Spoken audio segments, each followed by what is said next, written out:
Eu sou Paulo Roberto Maciel, popularmente conhecido como Paulo Maciel da Rádio, e escrevi 2 livros, um contando a história de Colatina, uma parte da história de Colatina, e outro livro falando do tempo em que estive viajando pelo exterior, na época em que fui militar da Marinha de Guerra do Brasil. No rádio eu trabalhei mais de 30 anos, cerca de 32 anos, e por isso fiquei muito conhecido como Paulo Maciel da Rádio. Após a aposentadoria, eu tenho canais na internet, no YouTube, no Instagram, no Facebook, blog, e onde me dedico a divulgar Colatina, divulgar notícias, entretenimento e também religiosidade. Mais acessado, acredito eu, que seja o canal no YouTube, Paulo Roberto Maciel.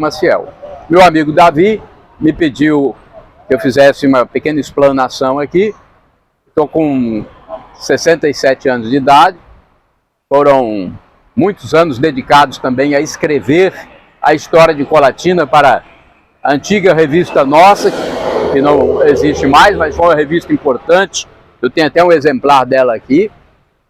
É uma revista que levantou a história dos sexagenários, septuagenários, octogenários, nonagenários, centenários moradores da região. São pessoas idosas que tinham, né, a história na mente ainda, viva, e essas pessoas contaram a história para que o Luiz Carlos colocasse na revista Nossa, e foi um trabalho excelente durante vários anos. Acredito que tenha sido um trabalho de uns 20 anos. E isso repercutiu muito, até as escolas aproveitaram esse trabalho para mostrar aos alunos um pouco da história da Princesa do Norte do Espírito Santo, nossa Colatina, que está completando aí mais de 100 anos de emancipação político-administrativa. Foi um trabalho muito engrandecedor, esse trabalho que eu fiz sobre história de Colatina, me enriqueceu muito, e eu só tenho a agradecer aqueles que se dispuseram a falar sobre esses eventos históricos de Colatina. Inclusive, hoje em dia ainda é possível encontrar vídeos nos meus endereços eletrônicos, principalmente no YouTube, Paulo Roberto Maciel, sobre pessoas antigas. Tem pessoas que já se foram, já morreram, e a história está lá registrada. É só colocar o nome da pessoa e o meu nome, vai conseguir chegar lá, né? Pessoas que hoje, infelizmente, não estão entre nós, mas que durante um período da vida, eu percebi que eles tinham história para contar, e fui lá e os entrevistei. Como é o caso de dona Emília Cassaro, Emília Cobilense Cassaro, já faleceu, mas contou uma história belíssima. O caso de Lourenço Bose, que contou uma história também sensacional. Quem ver a história de Lourenço Bose, que foi um grande farmacêutico de Colatina, vai ficar impressionado. E aí, Jocarli Passos também, contando sua história. Tem várias histórias sobre a nossa querida cidade. Paulo Maciel, ao fundo aí aparece a Ponte Florentino Avidos.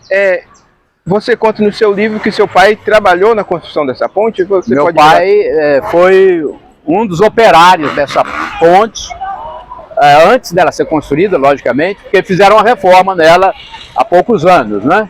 Mas antes, quando ela estava sendo construída, a primeira estrutura, meu pai trabalhou num determinado período. Ele era carpinteiro e marceneiro, e às vezes executava também um trabalho de pedreiro. Então ele foi um operário nessa obra grandiosa que é a Ponte Florentino Avidos, lá nos anos, não sei se foi 40 ou 50, uma coisa assim.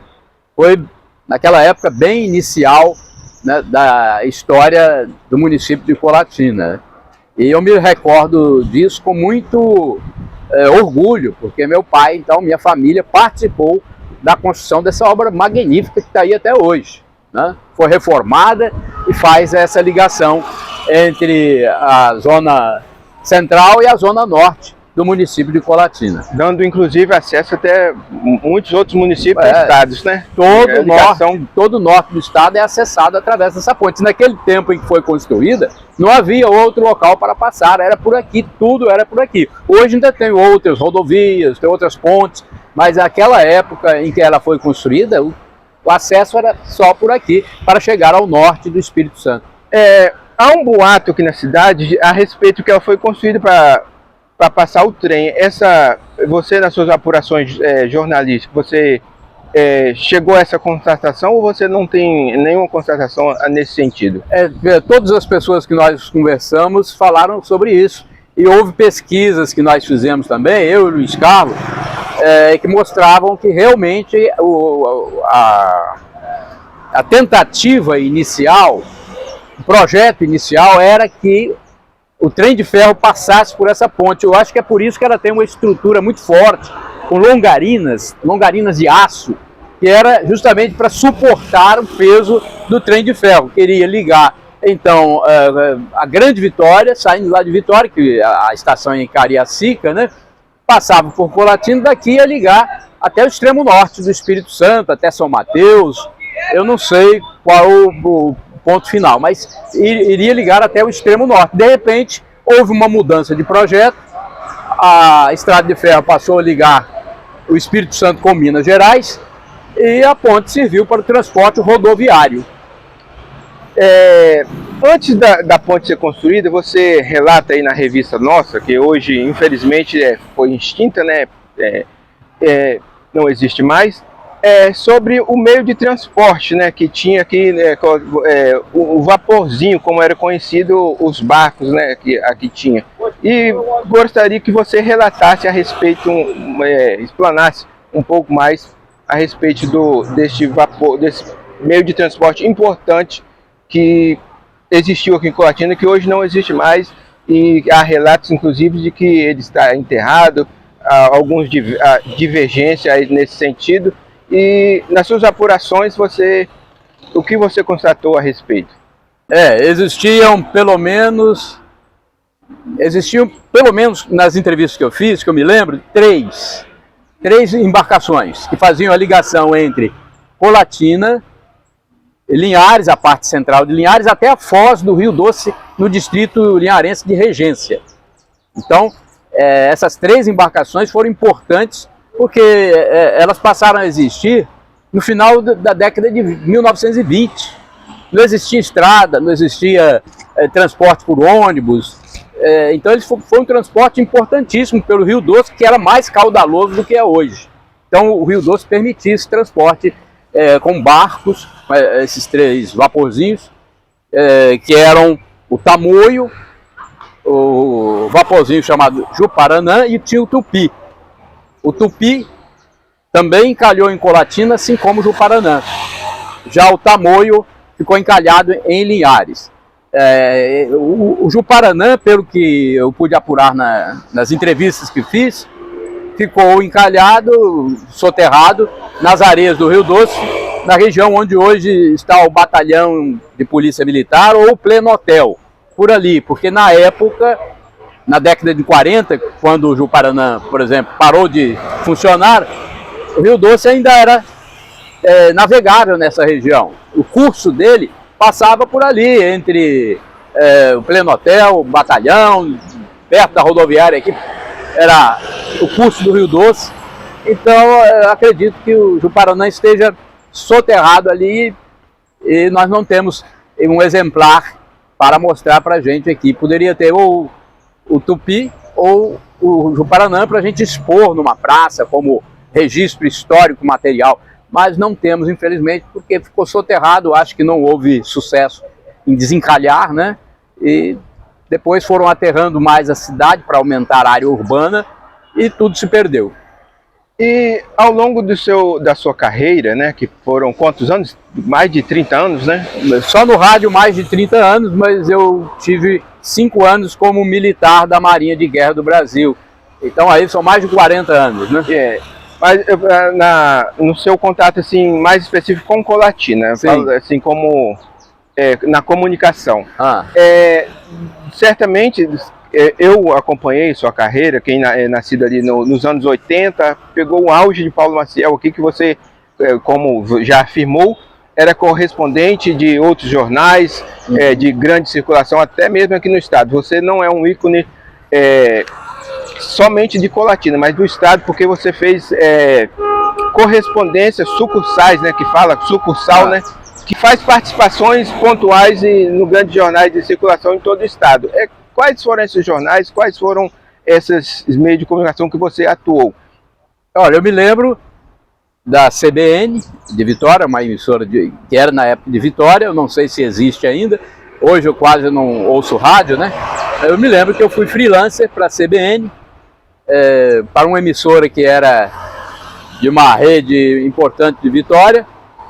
Jornal A Tribuna impresso, eu cheguei a escrever na ausência de um amigo meu que era o titular, né? Enquanto ele esteve com, não sei se foi com problema de saúde ou de férias, eu estive na ausência dele escrevendo para o jornal A Tribuna também.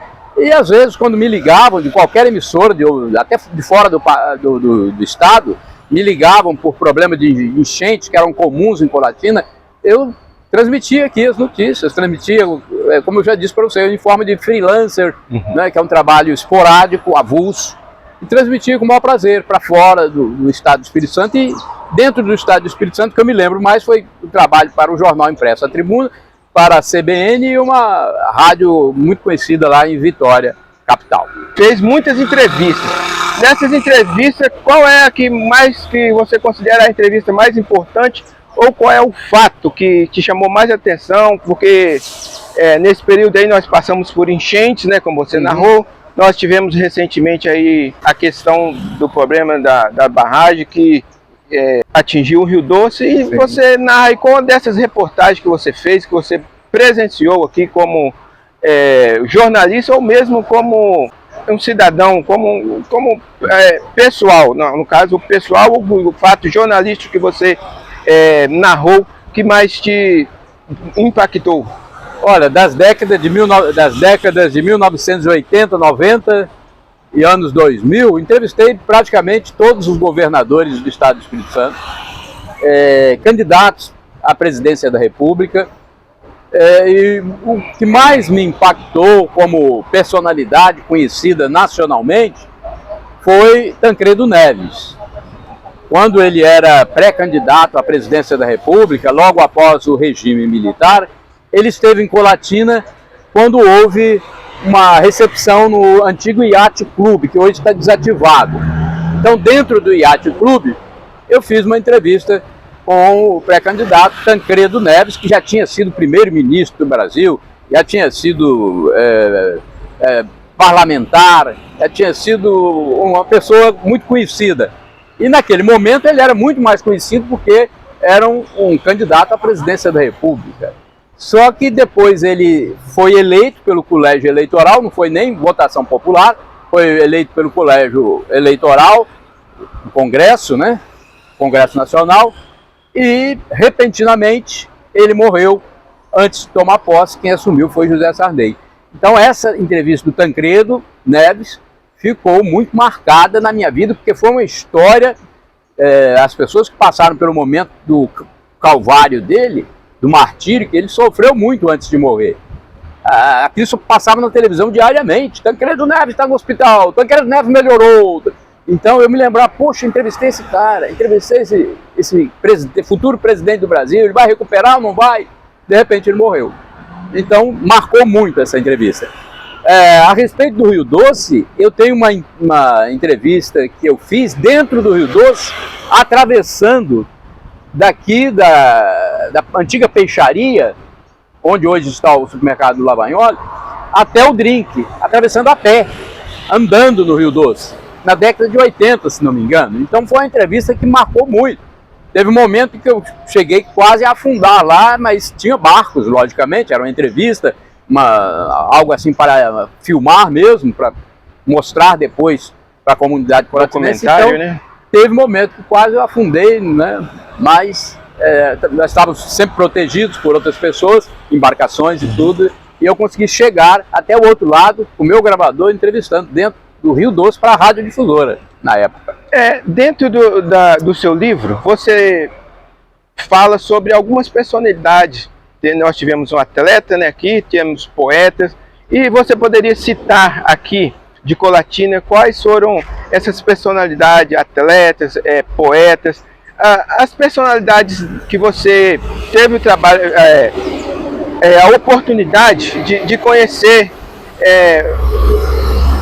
que também foram marcantes aqui. Também, eu não sei se você vai ter a memória agora, mas uma pessoa que foi muito conhecida aqui na cidade, era músico, o Zé do Brejo. Você sabe, o que você sabe sobre o Zé do Brejo, a convivência dele? Parece que ele teve uma certa convivência aí com o Rei do Baião. Não sei, o que você tem a narrar sobre o Zé do Brejo? O Zé do Brejo foi um grande músico de Colatina, tecladista, sanfoneiro.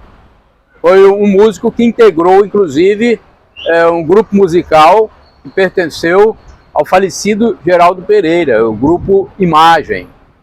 Então ele era um tecladista e sanfoneiro muito competente. Na época em que o Chacrinha veio a Colatina fazer um show, na década de 60 ou 70, acredito eu, o Zé do Brejo, se não me engano, fez uma apresentação no show do Chacrinha em Colatina. E numa outra oportunidade ele foi chamado para um grande show nacional, mas ele acho que não compareceu, não sei por que motivo. E foi uma personalidade do mundo musical, do mundo artístico musical, e nós perdemos muito cedo. Mas era muito competente. Ele era conhecido como sanfoneiro, mas ele tocava o teclado de um modo geral, e tinha muita competência, se apresentava muito no programa comandado no rádio pelo José de Almeida, se apresentou muito ali, fazia shows diversos em várias comunidades. Quando havia festa, ele era convidado especial, festivais de música ele participou. Então é uma pessoa que marcou muito na história musical de Colatina. Quanto a poeta, escritor, eu quero destacar Filogônio Barbosa. Eu pude entrevistá-lo e pude tornar-me amigo dele. Eu me tornei amigo do Filogônio, tanto que uma entrevista que eu fiz, que eu coloquei no meu YouTube, eu fiz dentro do apartamento dele. Eu frequentava a casa dele, conversava muito com ele aqui nas ruas da cidade, e num determinado momento eu entrevistei dentro do apartamento dele, uma entrevista bem informal, né? Foi feita por dois amigos, e ele contou a história maravilhosa dele. Ele escreveu vários livros, mas o Filogônio Barbosa de Aguilar, ele é mais conhecido pela sua pintura. Ele era artista plástico, pintava murais, pintava quadros, retratos, desenhos. O que precisasse na arte plástica ele fazia, e fazia com muito primor, né, com muita categoria. Tem quadros deles, murais, não só no Brasil, como no exterior. Foi também uma grande perda que nós tivemos em Colatina, mas graças a Deus eu tive a oportunidade de fazer uma boa entrevista com ele, né, no apartamento dele, em que ele contou e mostrou parte da vida dele, muito significante. Assim, a nível de conclusão, eu gostaria que você falasse um pouquinho da política. Você também narra no seu livro a importância de um certo político, que ele teve uma certa influência, ou teve uma rápida passagem no Congresso, assim, assumiu, acho que por dias, né, a presidência ou vice-presidência, eu não me recordo bem, mas ele tem um fato de um político aqui de Colatina que teve a importância de marcar uns dias marcados no Senado Federal, né? Moacir Dalla. Moacir Dalla foi senador de Colatina. Antes de ser senador, ele foi secretário estadual, foi deputado, e como senador, numa época, houve a ausência do presidente, não sei se foi por uma viagem, agora eu não me recordo, mas ele Moacir Dalla chegou a assumir a presidência da República na ausência do presidente e do vice. Se não me engano, os dois viajaram, aí no caso o terceiro da linha sucessória era ele, e ele assumiu como presidente da República. Ô Paulo Maciel, eu agradeço você ao seu depoimento e agradeço também você porque você apresentando o seu livro aí, E você está mandando esse livro autografado aí para o professor Gabriel de Ciências Humanas lá do SEDE Senai. Eu gostaria que você deixasse as suas considerações finais e um grande abraço para o professor Gabriel, para a Denise, para a professora Josi, que é a galera de primeira lá do SEDE Senai, professor lá que manda bem aí, a galera aí. Gabriel, Denise e Josi. Isso. Um abraço. Gabriel, Denise Bianca, e Josi. tem a Bianca. Bianca. E tem a professora... Ah, ela vai me bater. Que eu esqueci o nome da professora. Analice, professora de matemática. Analice, matemática, que é uma ciência das mais difíceis para os alunos, né? Os alunos consideram como das mais difíceis. Um abraço para vocês. Eu também sou formado em letras, curso de letras, curso de professor, tenho a licenciatura. A sua concorrente. Josi também, professora. Josiane Bredas. Josiane Bredas. Isso. Um abraço para você, todos vocês professores, todos vocês que pertencem à escola, né? Como eu já disse, eu sou formado também em letras, tenho a licenciatura do curso de letras, mas não exerci a profissão de professor. Mas quem exerce realmente é um artista, é um vencedor, porque eu tive o estágio para me formar nas escolas Conde de Linhares e Aristides Freire e vi que a tarefa não é fácil, hein? No próprio estágio eu reconheci isso, mas me formei, graças a Deus, e por isso quero parabenizar a todos vocês, docentes. Aí, Denise, ó, Josi, o dia que vocês quiserem convidar o Paulo Maciel, você vai lá dar uma aula para nós lá, não vai, Paulo? Dar uma aula. Como eu já disse, eu me formei no curso de letras, mas eu não exerci a profissão. Eu fiquei mais na área de reportagem, área de comunicação. Tá, eu agradeço, Paulo Maciel, seu depoimento muito robusto, eu agradeço, e que outras pessoas possam inspirar em você. Eu me inspiro em você porque eu acompanhei o seu trabalho muito, meu pai ouvia muito a Rádio Difusora, e o que me lembra de você é o bordão, o principal bordão do jornal das 11 horas, que meu pai jamais deixava, só se em casos impossíveis mesmo, mas meu pai dormia com rádio no bolso, na cabeceira da cama, às vezes onde estava tinha um radinho, e a hora do almoço, 11 horas, manchetes que são notícias, ele não perdia para ouvir Paulo Maciel. Inclusive, ele tem o desejo de conhecer você pessoalmente, que até hoje nós marcamos aí, mas não foi possível. Mas vamos ver aí a data aí, que meu pai está com 87 anos. Maior prazer eu terei em conhecê-lo, né? Só você marcar um dia, me apresentar, né? E o Rádio Jornal Difusora foi o mais tradicional de Colatina, numa época em que o rádio imperava mais do que a televisão. Hoje em dia, nem o rádio nem a televisão são tão fortes, é mais a internet, né? A rede mundial de comunicação. Tá bom, obrigado e aquele abraço. Valeu, obrigado, Paulo. Davi.